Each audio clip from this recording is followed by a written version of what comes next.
नमस्कार दोस्तों, स्वागत है आप सभी का हमारे YouTube चैनल वेद अभ्यास में। आज के वीडियो में हम देखने वाले हैं भगवान विष्णु जी और माँ लक्ष्मी जी की पौराणिक कथा। एक बार भगवान विष्णु जी के शेषनाग पर बैठे बैठे बोर हो गए और उनकी धरती पर घूमने का विचार मन में आ गया। वैसे भी कई साल बीत गए थे धरती पर आए हुए और वह अपनी यात्रा की तैयारी में लग गए। स्वामी को तैयार होते देख वह लक्ष्मी माता ने पूछा, आज सुबह सुबह कहाँ जाने की तैयारी है? विष्णु जी ने कहा, हे लक्ष्मी, मैं धरती लोक पर घूमने जा रहा हूँ। तो कुछ सोचकर लक्ष्मी माँ ने कहा, हे देव, क्या मैं भी आपके साथ चल सकती हूँ? भगवान विष्णु ने 2 पल सोचकर फिर बताया, पर एक शर्त है, तुम मेरे साथ चल सकती हो। तुम धरती पर पहुंचकर उत्तर दिशा की ओर बिल्कुल मत देखना।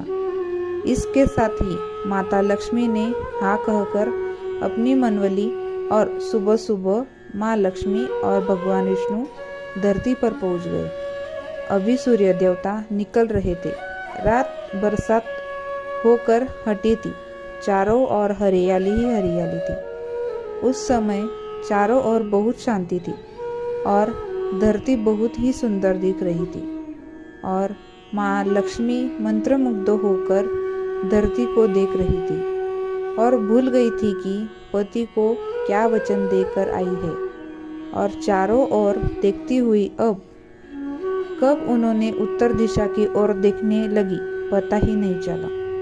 उत्तर दिशा में माँ लक्ष्मी को एक बहुत ही सुंदर बगीचा नजर आया और उस तरफ से भीनी भीनी खुशबू आ रही थी और बहुत ही सुंदर सुंदर फूल खिले थे। यह एक फूलों का खेत था और माँ लक्ष्मी बिना सोचे समझे उस खेत में गई और एक सुंदर सा फूल तोड़ लाई। लेकिन यह क्या, जब महालक्ष्मी भगवान विष्णु के पास वापस आई तो भगवान विष्णु की आंखों में आंसू थे और भगवान विष्णु ने माँ लक्ष्मी को कहा, कभी भी किसी से बिना पूछे उसका कुछ भी नहीं लेना चाहिए और साथ ही अपना वचन भी याद दिलाया। माँ लक्ष्मी को अपनी भूल का पता चला तो उन्होंने भगवान विष्णु से इस भूल की माफ़ी मांगी। तो भगवान विष्णु ने कहा कि तुमने जो भूल की है उसकी सजा तुम्हें जरूर मिलेगी। जिस मालिक के खेत से तुमने बिना पूछे फूल तोड़े, यह एक प्रकार की चोरी ही है।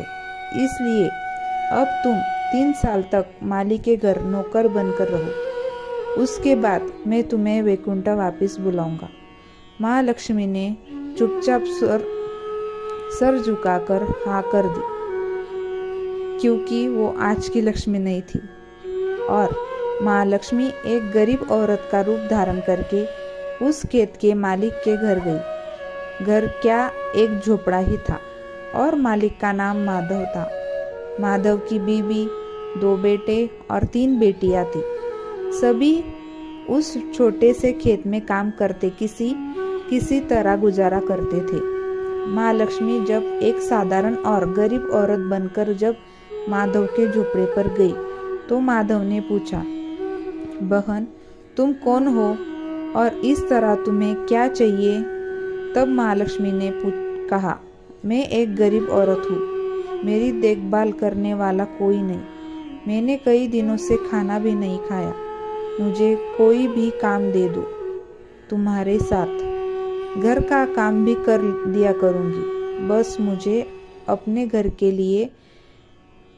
घर में कोई भी कोने में आसरा दे दो।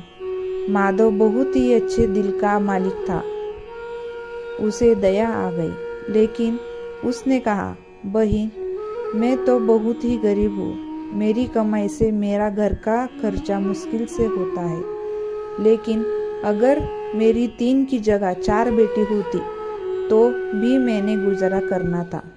अगर तुम मेरी बेटी बनकर जैसे रूखा सूखा हम खाते हैं उस में खुश रह सकती हो तो बेटी अंदर आ जाओ।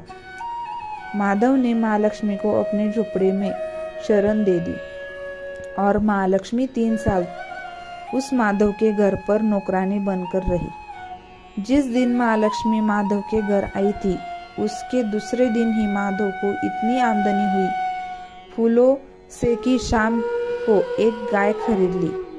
फिर धीरे धीरे माधव ने काफी जमीन खरीद ली और सबने अच्छे अच्छे कपड़े भी बनवा दिए और फिर एक बड़ा पक्का घर भी बनवा लिया।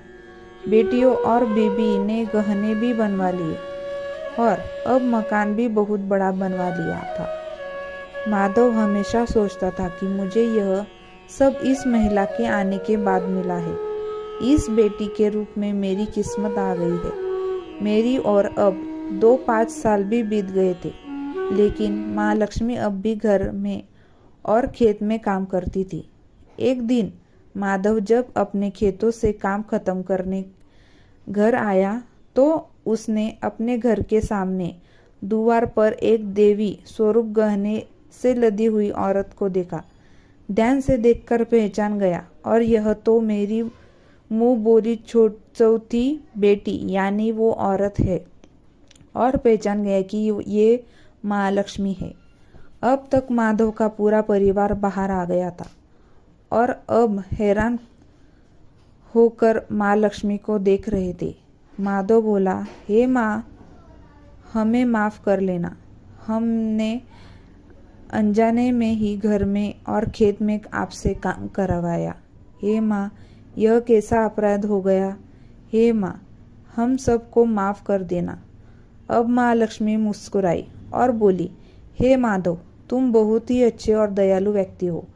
तुमने मुझे अपनी बेटी की तरह से रखा, अपने परिवार के सदस्य की तरह से। इसके बदले में मैं तुम्हें वरदान देती हूँ कि तुम्हारे पास कभी भी खुशियों की और धन की कमी नहीं रहेगी। तुम्हें सारे सुख मिलेंगे जिसके तुम हकदार हो। और फिर माँ अपने स्वामी के द्वार भेजे रथ में बैठकर वैकुंठ चली गई। दोस्तों, ये थी हमारी आज की वीडियो।